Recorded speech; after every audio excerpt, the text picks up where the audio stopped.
भारत के इतिहास में कई ऐसे राजा और रानियां थी जिनकी वीरता की गाथा आज भी सुनाई जाती है।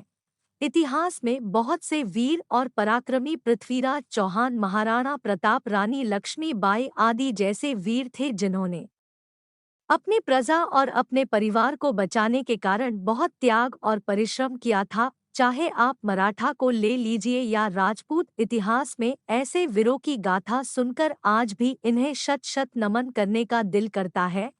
आज इस पोस्ट में हम ऐसे ही दो वीर भाई आल्हाउदल की गाथा, आल्हाउदल स्टोरी, आल्हाउदल और पृथ्वीराज आल्हाउदल जंग की जानकारी लाए हैं।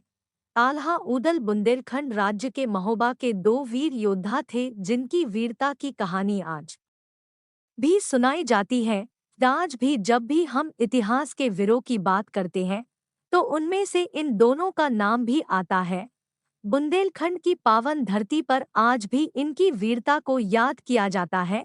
इन दोनों का जन्म बुंदेलखंड के महोबा में हुआ था। यह दोनों भाई बचपन से ही भौतिक ज्ञान और शास्त्र ज्ञान दोनों में उत्तीर्ण थे। कहा जाता है कि यह दोनों पांडवों में से युधिष्ठिर और भीम के अवतार थे। कहा जाता है कि आल्हा देवी माँ के भक्त थे और बचपन से उनकी पूजा करते थे। एक बार उनकी भक्ति से प्रसन्न होकर माँ ने उन्हें पराक्रम और अमर होने का वरदान दिया। दोनों भाई बचपन से ही युद्ध में माहिर थे। उन्होंने अपने जीवन काल में करीब 50 से ज्यादा लड़ाई करी थी, जिसमें से वे सारी जीते थे। बुंदेलखंड के यह दोनों भाई की एकता की आज भी मिसाल दी जाती है।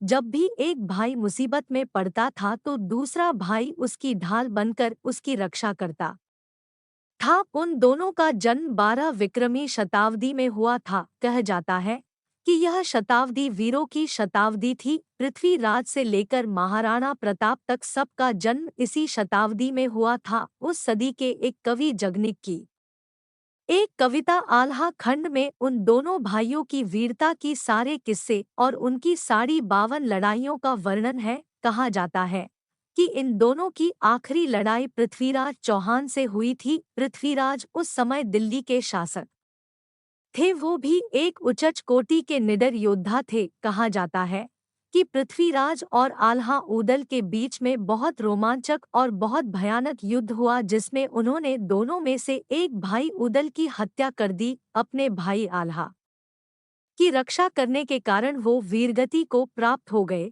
इसके बाद उद्दार ने अपने भाई की मौत का बदला पृथ्वीराज चौहान को पराजित करके लिया। आल्हा माँ के भक्त थे, इसी के कारण उन्होंने पृथ्वीराज चौहान को जीवित छोड़ दिया। यह युद्ध उनकी जीवन का आखिरी युद्ध था। इसके बाद उन्होंने सान्या लेकर माँ की भक्ति में लीन हो गए। कहा जाता है कि आज भी बुंदेलखंड के माँ के मंदिर में आल्हा की मौजूदगी महसूस की जाती है और जैसे ही मंदिर के कपाट बंद हो जाते हैं तो रात्रि में आल्हा आकर माँ की पूजा करते हैं। क्योंकि उन्हें अमर होने का वरदान था, इसलिए बुंदेलखंड के कुछ लोग आज भी मानते हैं कि वे जिंदा है।